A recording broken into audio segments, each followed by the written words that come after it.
রাধা কুণ্ড তট কুঞ্জ কুটির গোবর্ধন পর্বত যমুনা তীর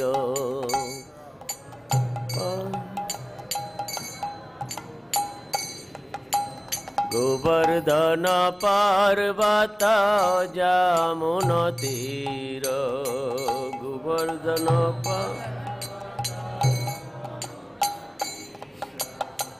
কুসুম সরোবর মানসী গঙ্গা কুসুম সরোবর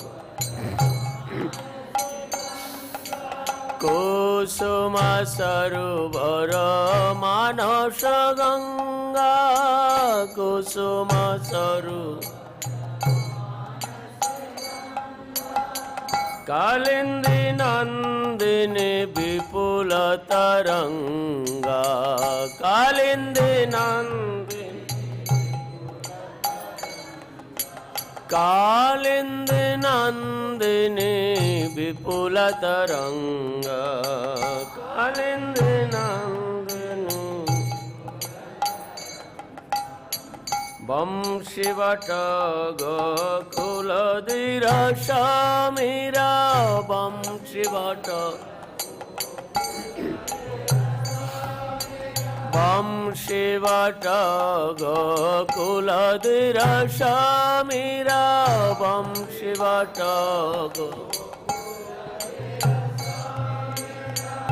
বৃন্দাবন তরুলতি কাবানিরা বৃন্দাবন বৃন্দাবন তরুলতি কাবানিরা বৃন্দাবন রাধা কুণ্ড তট কুঞ্জ কুটির রাধা কুণ্ড তট কুঞ্জ কগ মৃগ মলয় বাতাস কগ মৃগ মলয় বাতাস কগ মৃগ মলয় বাতাস কগ মৃগ কুল মলয় বাতাস কগ মৃগ কুল মলয় বাতাস কগ মৃগ কুল ময়ূর ভ্রমর মুরলী বিলাস ময়ূর ভ্রমর ময়ূর ভ্রমরলী বিলাস ময়ূর ভ্রমর বেণু শৃঙ্গ পদ চিহ্ন মেঘমাল বেণু শৃঙ্গ পদ চিহ্ন বেণু শৃঙ্গ পদ চিহ্ন মেঘমাল বনু চিহ্ন বসন্ত শঙ্ক শঙ্ক করতাল বসন্ত শঙ্ক বসন্ত শঙ্ক শঙ্ক করতাল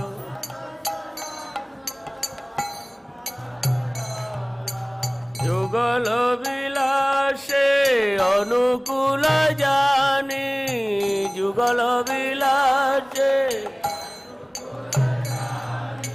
যুগল বিলাসে অনুকূল জানি যুগল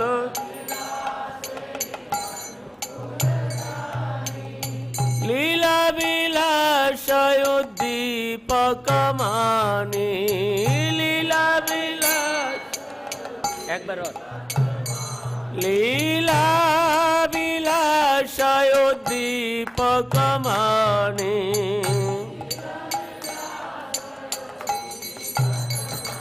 রাধা কুণ্ড তট কুঞ্জ কুটির রাধা কুঞ্জ তট Radha Kunja Tata Kunja Kutira Radha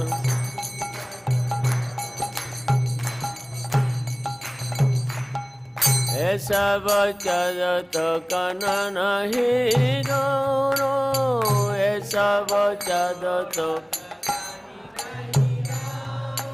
Esa Vachadato Kanana Hidoro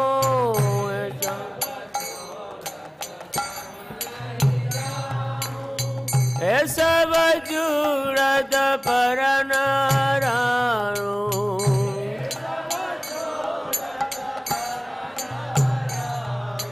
Esa Vajurada Paranararu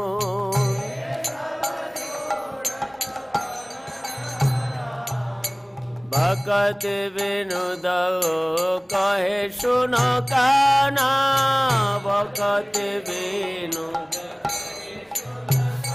Thakur Bhakti Vinuda Kahe Suno Kana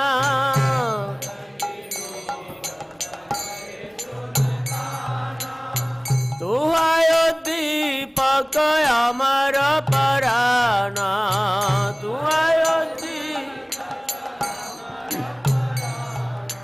Tuhayo Deepak Amara Parana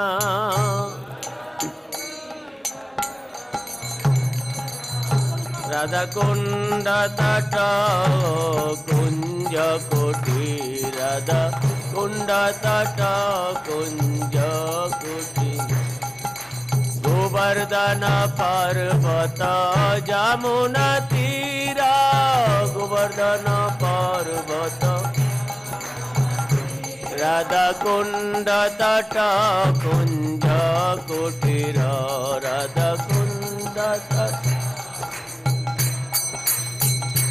Jaya Prabhupada Prabhupada Prabhupada Srila Prabhupada Prabhupada Prabhupada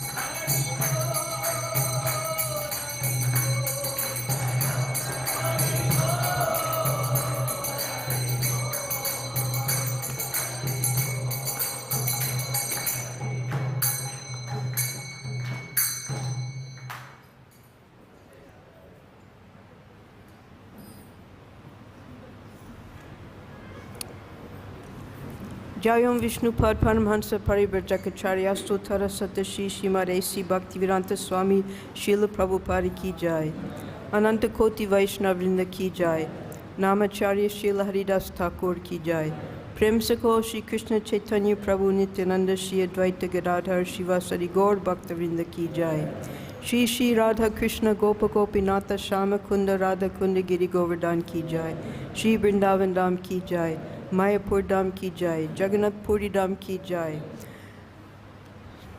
Radhakund Shamakund Ki Jai, Samaveda Bhakta Vrinda Ki Jai. All glories to the assembled devotees.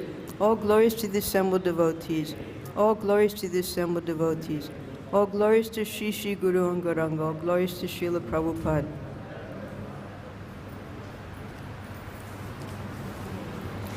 Today we're continuing with the reading of Srila Prabhupada Lilamrita, the 4th chapter entitled, How Shall I Serve You? Srila Prabhupada is residing in Prayag with his family, and the Gaudiya Vaishnavas have come from Calcutta because in 1930 is going to be the Mahakumbha Mela that Srila Bhaktisiddhanta Saraswati will also attend. So the devotees have come beforehand to set up a mutt and hopefully to make a permanent Gaudiya mutt there. And they met Srila Prabhupada, and he's very much assisting them through his contacts in Allahabad and by taking part in their regular programs. Srila Bhaktisiddhanta Saraswati, whose aim was on preaching worldwide, knew that the renunciation of the Goswamis was not possible for Westerners. Therefore, he wanted to introduce the idea that devotees could even live in a big palatial temple. He had accepted a large donation from a wealthy Vaishnav merchant, and in 1930 had constructed a large marble temple in the Bagh Bazar section of Calcutta. In the same year, he had moved, along with many followers, from his small rented quarters at Ultadanga to the impressive new headquarters. So we know that Srila Bhaktisiddhanta Saraswati began his bhajan, taking initiation from Gorkishore Das Babaji in Mayapur. And then at he was being enthused by his own followers that he should go to Calcutta and begin preaching there. So they first got a small place at Ultadanga that ISKCON has now established a beautiful Gandharvika Giridhari temple. His room is there on the roof where Srila Prabhupada first met Bhaktisiddhanta Saraswati. And then in East Bengal, in the Barisat district, there was a Shakti follower, a devotee of Kali. And when he was a young boy studying, you know, here in India we have Lu, when the winds come, before the rains start. And the first thing we learn during a Lu, you have to cover your head, keep your ears tight, so the wind doesn't go in.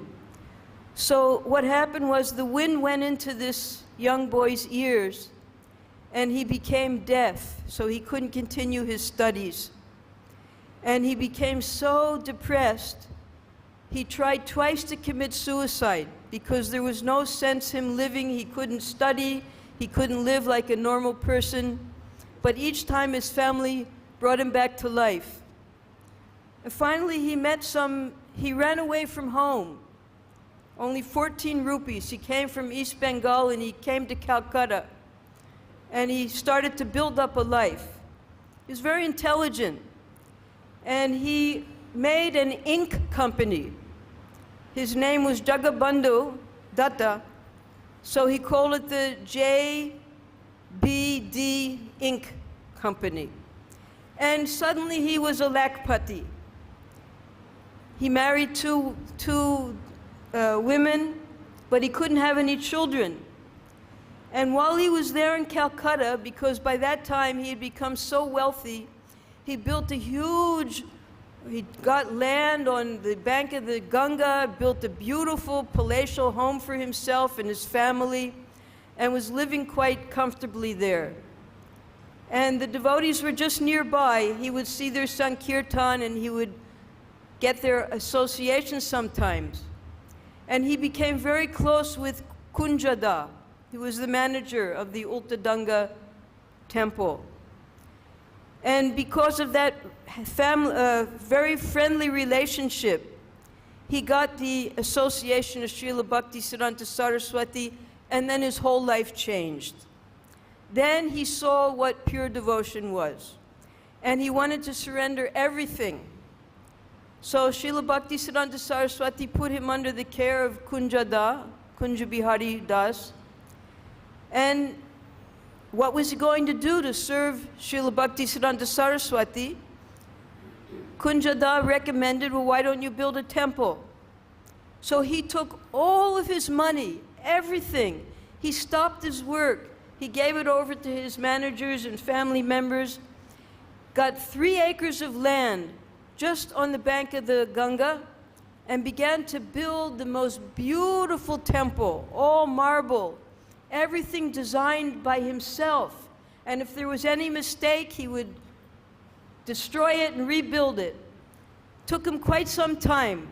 But this is the Gaudiya Math temple, the Bagh Bazar temple that was offered 1930, that Srila Bhaktisiddhanta Saraswati brought all of the followers from Ultadanga to reside in this beautiful new palatial temple.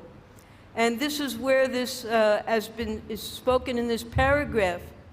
He wanted to introduce the idea that devotees could even live in a big palatial temple. So all the temples that Srila Bhaktisiddhanta Saraswati constructed, very beautifully done, with all types of beautiful painting work on the outside, and on the inside, different dioramas of the pastimes of the Lord, beautiful worship going on, because he was not interested in Falgu Vairagya. Srila Bhaktisiddhanta was demonstrating that although a devotee should not spend a cent for his own sense gratification, he could spend millions of rupees for the service of Krishna. While previously Vaishnavas would not have had anything to do with the mechanized contrivances introduced by the British, that's like cars and printing presses and things like that, Srila Bhaktisiddhanta, on the authority of scripture, was demonstrating a higher understanding. It was Rupa Goswami, the great disciple of Lord Chaitanya, who had written, "One is perfectly detached from all materialistic worldly entanglement, not when one gives up everything, but when one employs everything for the service of the Supreme Personality of Godhead." That's Nirbandha Krishna Sambandhe Yukta Vairagya Uchate. That instead of giving up everything, we should use everything in Krishna's service, and that's called Yukta Vairagya. This is understood to be perfect renunciation in yoga. If everything is God's energy, then why should anything be given up? If God is good, then his energy is also good. Material things should not be used for one's own sense enjoyment, but they could and should be used for the service of Krishna. So Srila Bhaktisiddhanta wanted to use the most modern printing presses. He wanted to invite worldly people to hear Krishna Katha in gorgeously built temples. And for their preaching, devotees should not hesitate to ride in the best conveyances, wear sewn cloth, or live amidst material opulence. Okay, go to the... Now, Srila Prabhupada, he perfectly imbibed this understanding of Yukta Vairagya, and therefore he wanted to establish a beautiful, attractive temple whereby the whole world would be attracted. And we are all sitting in that beautiful temple.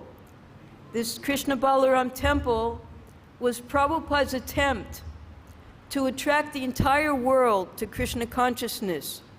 And he used all of the same philosophy that Srila Bhaktisiddhanta Saraswati used.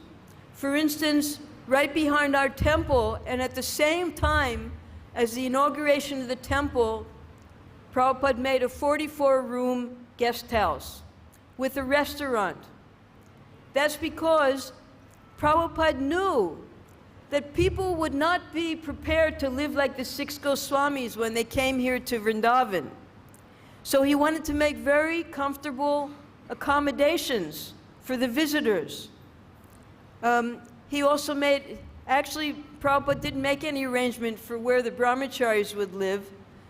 They were going to just stay in the temple room. But then the architect, Sarabi, he knew that the devotees wouldn't be able to live like that, so austerely. So with the 44 rooms on the outside of our guest house, Sarabi Swami on the inside, in the courtyard, he built 12 rooms to accommodate about 20 brahmacharis. That's, of course, we don't need it anymore because we have our big brahmachari ashram, but that was where the brahmacharis lived previously. Otherwise, Prabhupada was expecting them to, after they're finished their service at night, they would put cots up against the wall, and then at nighttime just put the cots down and sleep there in the temple room. Because, as we saw, as Srila Bhaktisiddhanta Saraswati saw. As soon as there was a beautiful temple, everyone started fighting for the rooms in the temple. And that was when he started to make rules, because, as later we'll read, he confided to Srila Prabhupada, confided to him that if I could sell all this marble and use the money to print books, I would do it.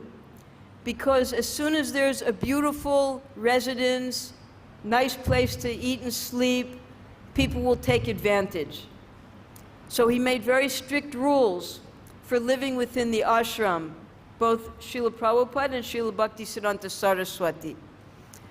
He stopped. He saw that the brahmacharis, they wanted to become sannyasis because the sannyasis were getting extra milk, special prasadam, they had a servant to massage them, they would go and preach in the cars.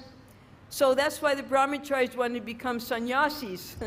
So then he smashed all of that. He said sannyasis can't have extra milk, they have to take the prasadam that everybody else is taking, they can't have servants, no massage, nothing special. They have to serve all the residents of the temple. And if you're going for preaching, you can use the temple car. But if you're going for your own work, you have to go barefoot. You can't use the temple cars. So he saw all of this, and it depressed him very much. And we have to use the comparison. Srila Prabhupada, just after the temple opened, he was only here for 20 days for the grand opening, and then he had to make another world tour. He came back in 3 months, and immediately he saw that whatever collections were coming in were being used for the feeding of the devotees. And he said, don't turn Krishna's Lakshmi into your stool and urine. He was very, very concerned that we don't make this into a joint mess. Joint mess, Prabhupada explained, is when a few workers get together and they pool their money together and they have one place for eating and then they go and do their work. Don't make the temple into a kaba dava dukan. So he said, we're not here for eating and sleeping. He gave the example that now I have a place to sit, so let me lie down. So he wanted everyone here living in Vrindavan to have a purpose here. If you don't have any service, then we have our guest house. If you want to stay, you can pay. Otherwise, 24 hours you must be engaged in temple service. And if you don't have any temple service, we have the 24-hour kirtan, kirtaniya sadahari. So Prabhupada made it very strict. He told us that we had to live like Goswamis here. But still we had this beautiful temple that was attracting so many people. So Srila Bhaktisiddhanta Saraswati, because he was trying to reach out to the Westerners in those days were the British. They weren't following any rules and regulations. So Bhaktisiddhanta Saraswati, he said, even if we have to feed them meat, anything to get them to visit the temple. And when the devotees heard that, when Prabhupada said that, Bhaktisiddhanta Saraswati said that they were completely shocked. That, you mean you want us to serve meat in our restaurant? Prabhupada said, no, we'll never serve meat. But the people might find our rules and regulations a little difficult. So those who were staying in our guest house, although no one was allowed to make tea, of course, in the restaurant, and we're not allowed to drink tea. What Sarabi did was he made little kitchens. And for people who couldn't live without tea, they could go to those kitchens and make their own tea. Or Prabhupada said in front of our guest house, in front of our Gurukula, we could have a little shop for tea and they could bring their tea in. Because he knew how difficult it was going to be for people to live without tea. So he said, they can drink their tea. That's all right. And then he even said, we can even have a smoking room, because in those days, smoking cigarettes and bidis, it was very common. It's not like now when they realize that it's killing people. There were no, it was the fashion to smoke. He said we could have a smoking room in our guest house. We never did that, but he even went that far to make it comfortable for the people coming from Delhi and Agra and all over, especially for the Westerners, that they wouldn't feel a pinch from too much austerity here, just so that they could take part in the temple activities. So all of these concessions, Srila Prabhupada learned from his spiritual master. It was in this spirit that he had constructed the building at Bagh Bazar, and there displayed a theistic exhibition, a series of dioramas assembled from finely finished, painted, and dressed clay dolls. Such dolls are a traditional art form in Bengal, but the staging of nearly 100 elaborate displays depicting the Vaishnava philosophy and the pastimes of Lord Krishna had never before been seen. The theistic exhibition created a sensation, and thousands attended daily. Now, Srila Bhaktisiddhanta Saraswati became very famous for these theistic exhibitions.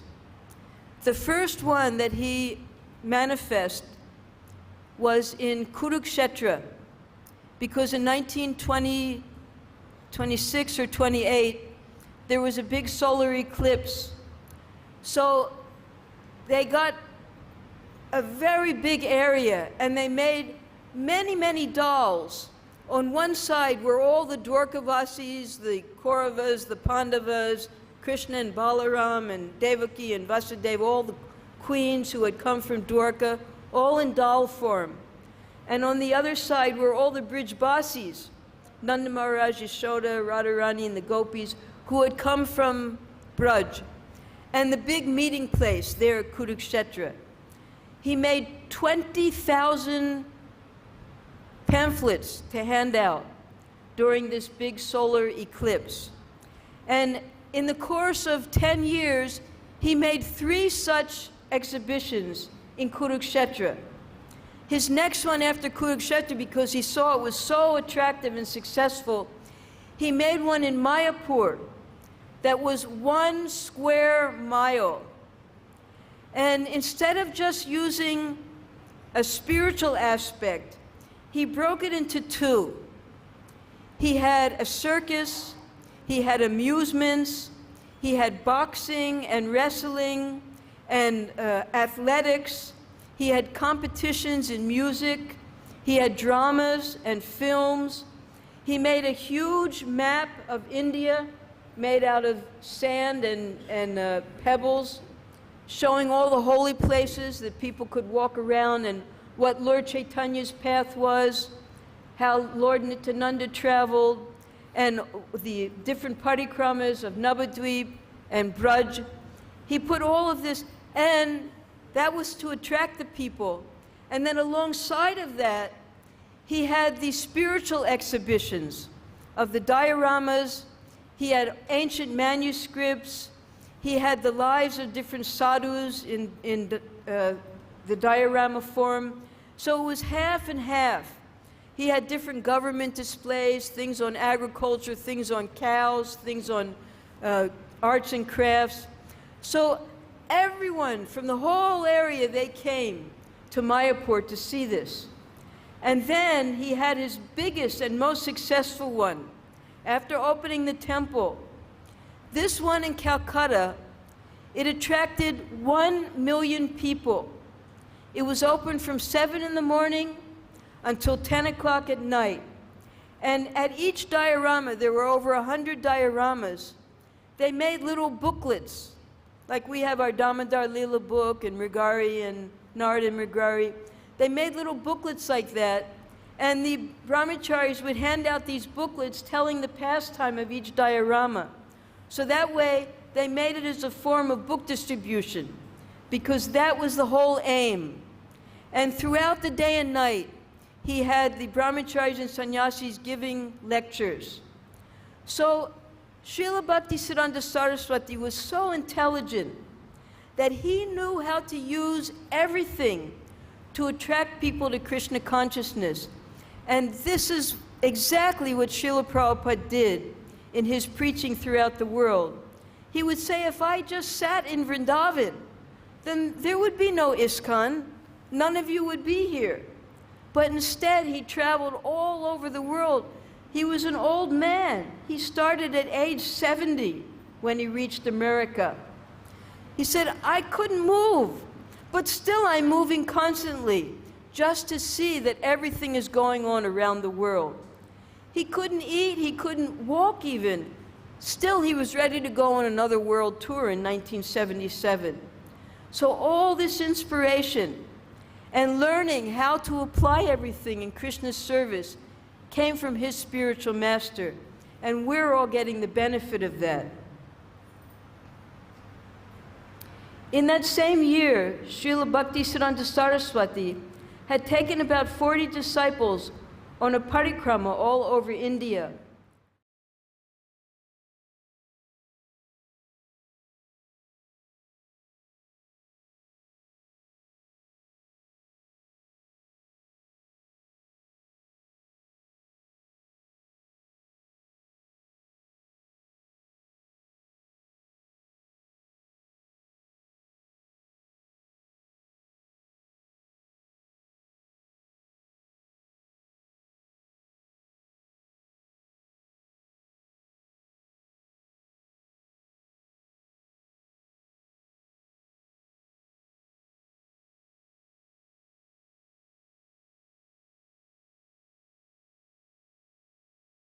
But we know Mayapur, it's quite far from the major cities.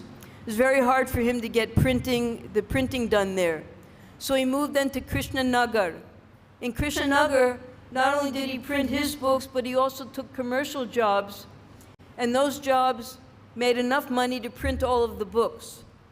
Then from there, he made the press in Calcutta, and he really started printing full-time there in Bengali, English, Sanskrit, and then he made a press in Naimisharanya, the Saraswat Gaudiya Math, and there he printed the Bhagavat in Hindi for all of North India.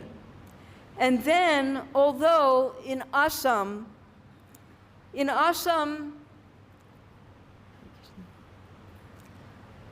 they have their own flavor of Vaishnavism, and they're very protective that the Bengali and the Manipuri Vaishnavism does not enter into Assamese Vaishnavism.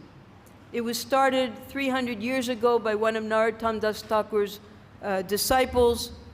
It's slightly impersonal, but they were very attached. It was their state religion, Vaishnavism. But when the disciples of Bhaktisiddhanta Saraswati went there, one of them was an Assamese disciple, he turned everything over. Everyone was waiting by the thousands for Bhaktisiddhanta Saraswati to come there. He went there twice. He initiated so many devotees there, and he began a press there at the Prapan ashram there.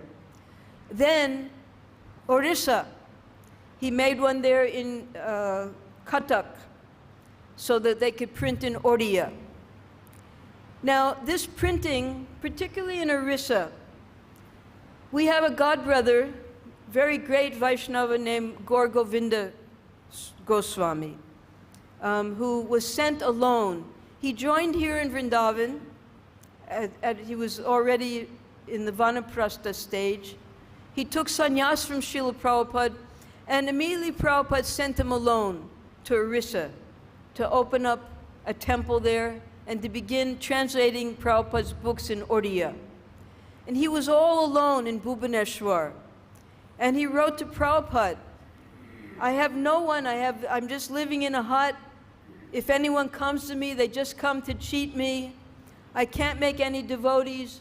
And Prabhupada, he wrote to him, he said, you just translate my books and you print them. And when you print the books and you start to distribute them, then the devotees will join you. So that's exactly what he did, and Prabhupada explained to him that this is our sampradaya, that we go alone and we start preaching. And by that preaching, we're able to attract so many people to Krishna consciousness. So this was the success of Gaur Govinda Maharaj's preaching. We can see in Bhubaneswar and all over Orissa, we have so many Oriya devotees from his preaching. So he got the inspiration from Srila Prabhupada. Srila Prabhupada got the inspiration from his spiritual master. And in that way, we should all be prepared, just as Prabhupada did, and just as he sent his disciples all over. Here we had so many devotees, and this is 1975, 1976. So many devotees wanted to live in Vrindavan. It was so comfortable. Our other temples weren't so comfortable. So Prabhupada would just send them out. He said to the sannyasis, 3 days. You can stay 3 days in a place, otherwise, he said, look at the example of the Indian railways. Their motto is, the wheels are always turning. And whether you were a cook, whether you were a conductor, whether you were an engineer, you had to see the wheels turning. So he said, take buses. You take those buses and keep those wheels turning and preaching, preaching, preaching, preaching. You always preach. And once in a while you can come back to the temple for 3 days. He said the temple is nirguna. It's not the material world. But unless you have some business here, go out and preach. So he said that to one sannyasi, and to another sannyasi, he said, by your going out, there's disturbance here, because we need you to stay here and manage. So one sannyasi he would send out for preaching, and one sannyasi he would keep here for managing. We had 2 temple presidents then. We had an internal temple president, and we had an external temple president. That was the sannyasi. He would spend 15 days, because we had there were no temples, we had MP, UP, and Rajasthan as our zone.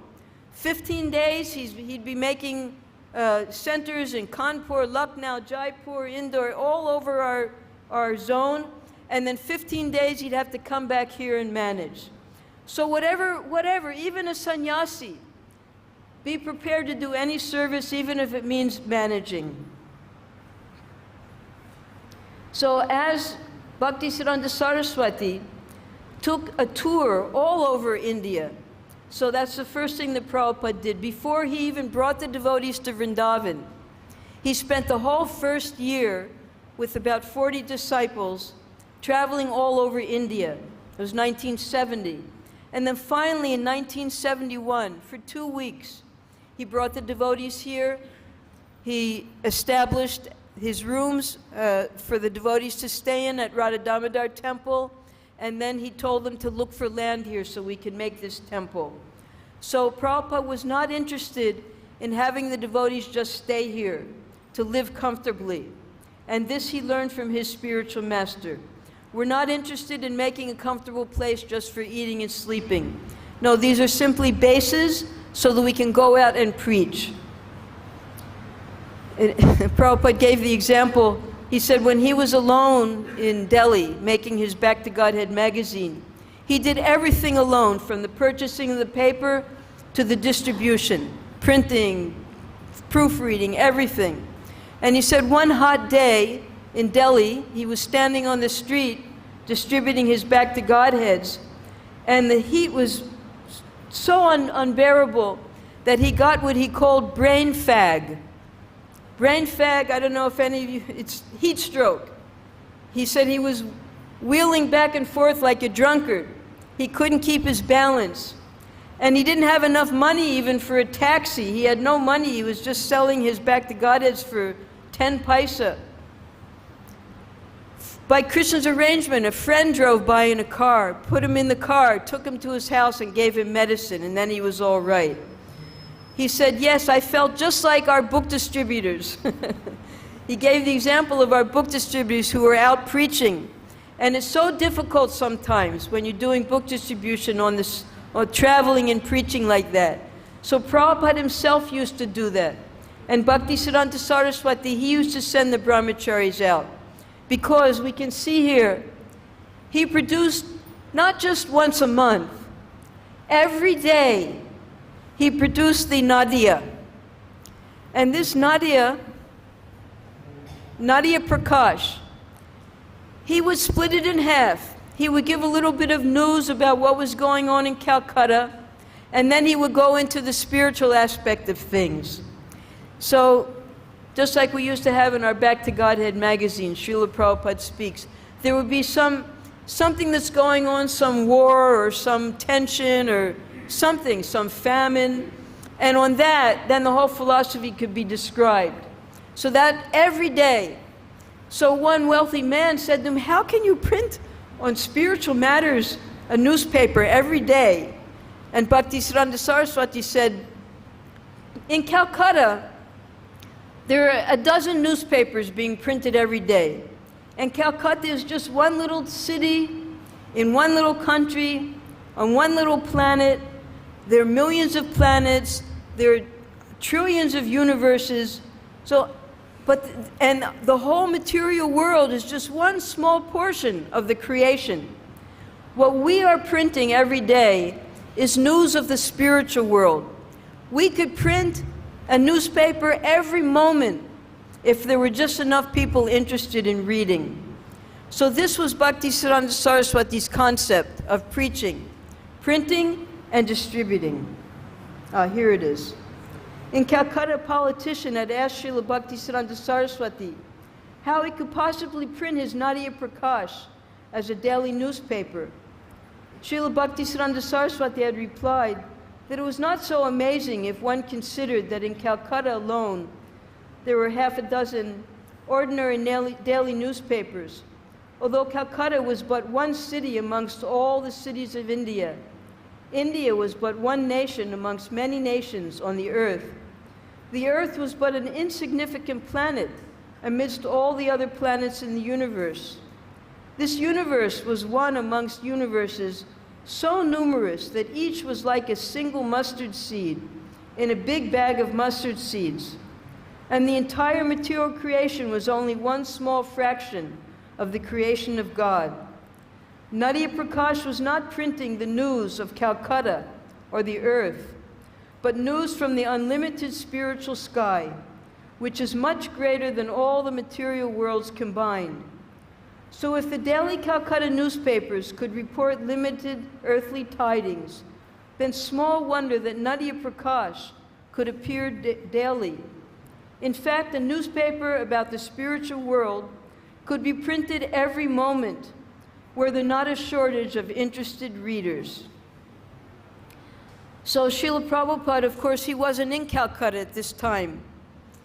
From 1930 to 1936, this new Bagh Bazar temple was the headquarters of the Gaudiya Math. So Bhaktisiddhanta Saraswati, when he wasn't traveling, he was there in Calcutta, doing his printing and his Krishna Katha. One of Srila Bhaktisiddhanta's publications was in English, The Harmonist, and it advertised the Vrindavan Parikrama of 1932.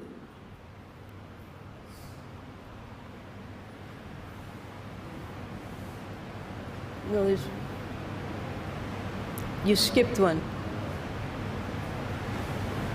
Back. There, yes. Circumambulation of Sri Brajamandala. His Divine Grace Paramahansa Sri Srimad Bhaktisiddhanta Saraswati Goswami Maharaj, the spiritual head of the Madhva Gaudiya Vaishnava community, following Sri Krishna Chaitanya Mahaprabhu, has been pleased to invite the cooperation of all persons of every nationality, irrespective of caste, creed, color, age, or sex, in the devotional function of circumambulation of the holy sphere of Braj, in the footsteps of the Supreme Lord Sri Krishna Chaitanya, who exhibited the Leela of performing the circumambulation of Sri Brajamandala during the winter of 1514 AD. So, Srila Bhaktisiddhanta Saraswati, from 1921 until 1936, He was performing Navadvip Parikrama in the footsteps of Nityananda Prabhu when he took Jiva Goswami. And then Bhaktivinoda Thakur, after doing much research, he found all those places and began the Navadvip Mandal Parikrama. Then Srila Bhaktisiddhanta Saraswati carried that on every single year with up to 5,000 devotees accompanying him. This Brajamandal Parikrama was only done once in 1932. And it was done so perfectly, exactly following the route that Sri Chaitanya Mahaprabhu followed when he came only once to Vrindavan.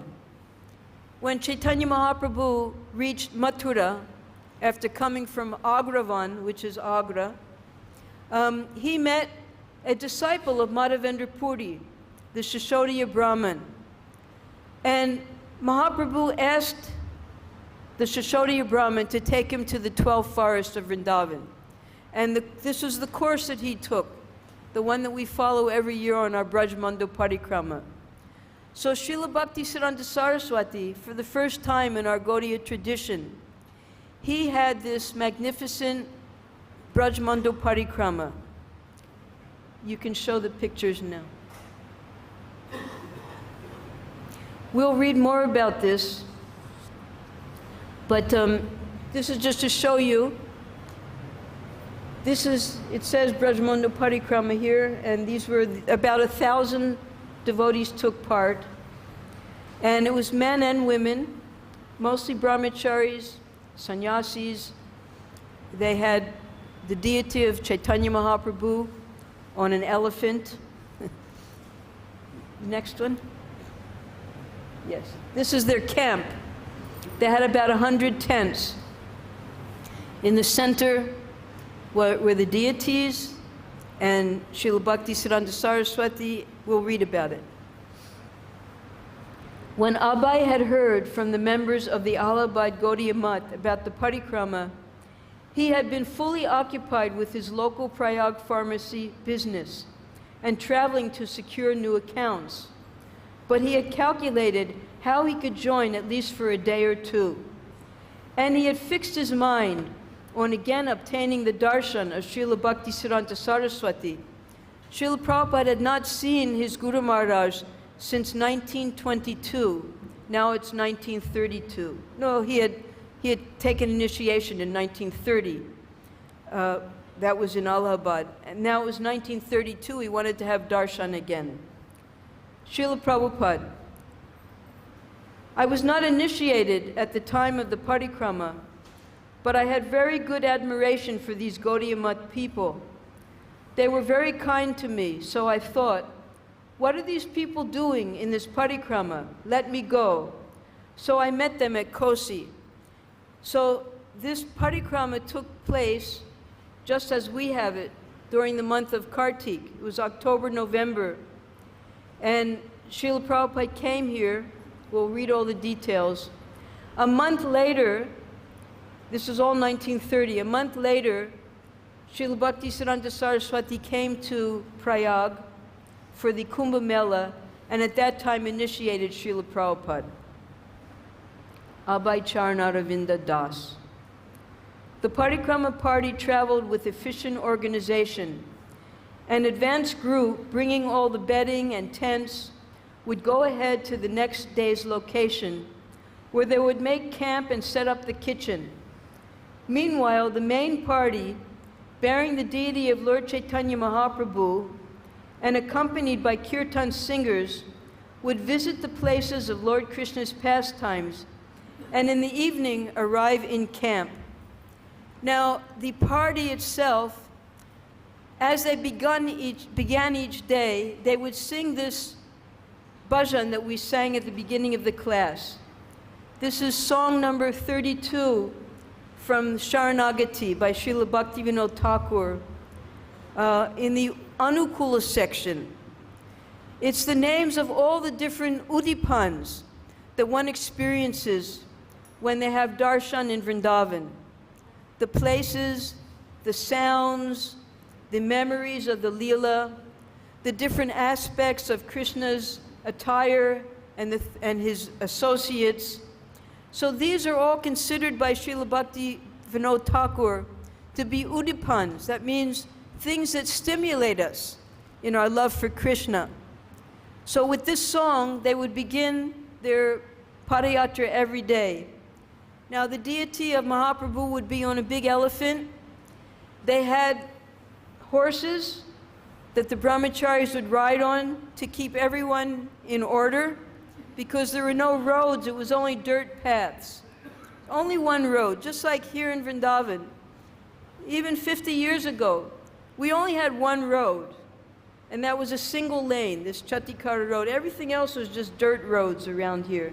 The whole parikrama, everything inside, everything was dirt roads. So it was like that all over Braj. So they had brahmacharis on the horses, they had elephants, they had a police band with musical instruments at the front of the sing, with the Hare Krishna tune.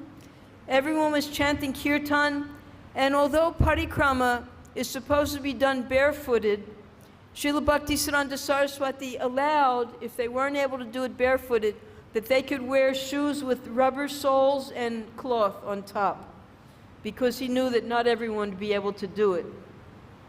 And the camp was arranged so that even though they were grihastas, the men and women always lived separately.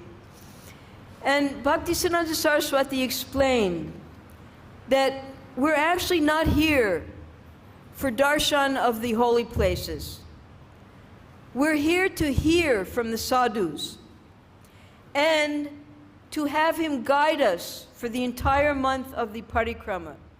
We should follow everything that he says, and our seeing should be by what we hear from him. So Srila Prabhupada, he understood that. And when he came on this parikrama, he was able to get the topmost benefit. The camp was divided into sections and arranged in a semicircle. And pilgrims were assigned to a particular section for the night. In the center were the quarters of Srila Bhaktisiddhanta and the deity of Lord Chaitanya, and close by, the tents of the sannyasis. There were separate camps for ladies and men. Married couples did not stay together. There was also a volunteer corps of guards who stayed up all night, patrolling the area. At night, the camp, with its hundreds of tents with gas lights and campfires, resembled a small town, and local people would come to see, astonished at the arrangements.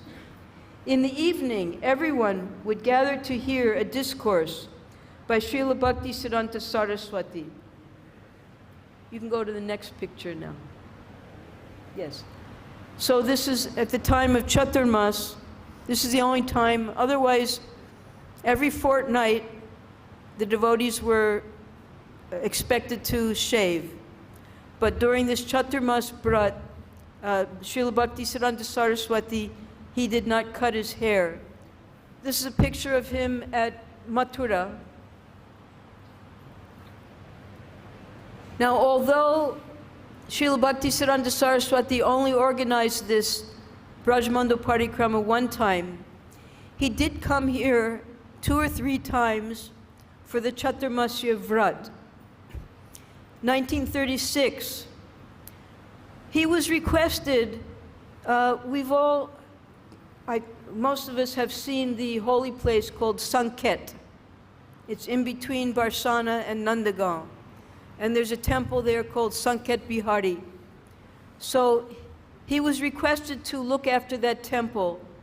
And during this Brajmando Parikrama, he also made an arrangement that there would be a trust to assist, just like he was doing in Navadvip, to assist the temples who needed redevelopment, excavation, to help them. So he took the charge of this Sanket Bihari temple. And this is the last picture that was taken of Srila Bhaktisiddhanta Saraswati at the Sanket Bihari temple just before he returned to Calcutta and left this world. He was performing Chaturmas Vrat at that time. The pilgrims would rise early each morning and chant Hare Krishna together. Then, carrying the deity of Lord Chaitanya, they would set out in procession. Kirtan groups, the police band, the lead horse, the flag bearers, and all the pilgrims. They traveled to the holy places, the birthplace of Lord Krishna, the place where Lord Krishna slew Kamsa, the Adi Keshav temple, Radhakund, Shaimakund, and many others. So as we know, just as Lokanath Swami takes his group, we start by going to Mathura in Vishramghat, because that's the first place that Lord Chaitanya came when he visited Mathura. 3 deities, 3 avatars took rest at Vishramghat. Varahadev, after he killed Hiranyaksha, Lord Nrsingadev, he also rested there, and Chaitanya Mahaprabhu.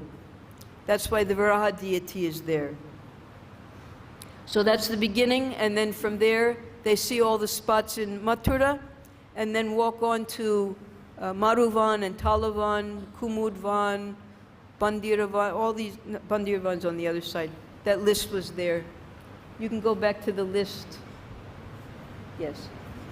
This is the order in which the Brajmanda Parikrama goes. So when Srila Prabhupada met the group, we won't be able to reach that today, but when he met the group, they were in Vrindavan at the town of Koshi. Srila Bhaktisiddhanta Saraswati's massive pilgrimage had been rolling on with great success when he met with serious opposition. The local temple proprietors in Vrindavan objected to Srila Bhaktisiddhanta's awarding the sacred Brahminical thread to devotees not born in the families of Brahmins. Srila Bhaktisiddhanta, throughout his lectures and writings, had repeatedly proven from the Vedic scriptures that one is a Brahmin, not by birth, but by qualities. He often cited a verse from Sanatana Goswami's Hari Bhakti Vilas, stating that just as base metal, when mixed with mercury, can become gold, so an ordinary man can become a Brahmin if initiated by a bona fide spiritual master.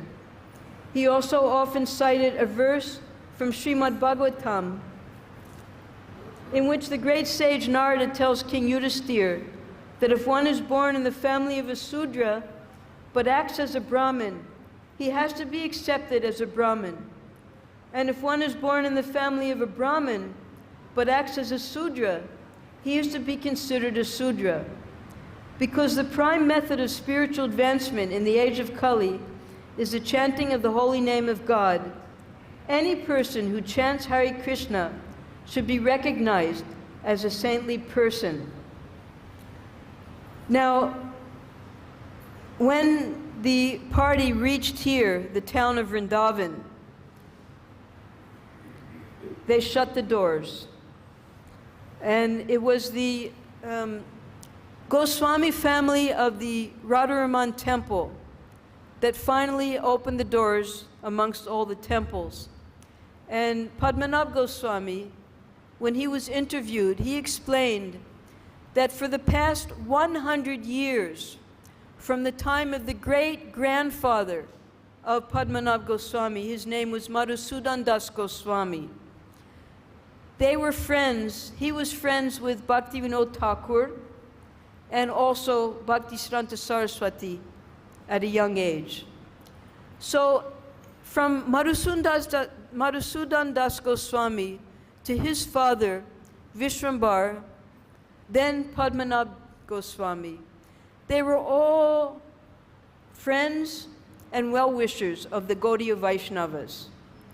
So, because we have to remember that who were the 6 Goswamis? They were all Gaudiya Vaishnavas. Who was Chaitanya Mahaprabhu? He was the leader of the Gaudiya Vaishnavas. So this entire philosophy coming from Chaitanya Mahaprabhu and all of the Goswamis themselves, It's all the Gaudiya Vaishnava tradition. But because they had become immersed in this Jata Goswami, the feeling that this family, only the Brahmins are qualified to worship. Therefore, Srila Bhaktisiddhanta Saraswati, he was able to convince them through Shastric proof, these slokas. When the local pundits approached Srila Bhaktisiddhanta Saraswati for discussion, they questioned his leniency in giving initiation and his awarding the Brahminical thread and sannyas dress to persons of lower castes. Because of Bhaktisiddhanta Saraswati's scholarly, forceful presentation, the pundits seemed satisfied by the discussion. But when the Parikrama party arrived at Vrindavan's 7 main temples, which had been erected by the immediate followers of Lord Chaitanya, the party found the doors closed. Vrindavan shopkeepers closed their businesses, and some people even threw stones at the passing pilgrims. But the Parikrama party, led by Srila Bhaktisiddhanta Saraswati, continued in good spirits, despite the animosity. And on October 28th, the party arrived at Kosi, the site of the treasury of Krishna's father, King Nanda. So Kosi is 8 kilometers from Nandagaon, Nanda Maharaj's kingdom. And whatever extra, because having 900,000 cows, they would have so much ghee, milk, and yogurt. So he would send that to his treasury at Kosi. Kosi Adyaksh. Kosi means the treasury. So there he would do his trade as a Vaishya. Even now, there's a train line going from Okla, which is where the big sabji mandis and all the mandis are in Delhi. It comes straight down to Kosi, where they pick up all the milk products, all the milkmen, they take it to Delhi and sell it there. And then that train line stops in Mathura. Very small train line. It's all for this commerce. So this was even long before trains, long before any modern conveniences. All of this trade was going on from Kosi. And it's from there, when you walk that day, you walk from Nandagram to Kokilavan, then Baitan, then you come to Kosi. So next week, we'll read about this wonderful meeting of Srila Prabhupada with Srila Bhaktisiddhanta Saraswati at Kosi. Hare Krishna.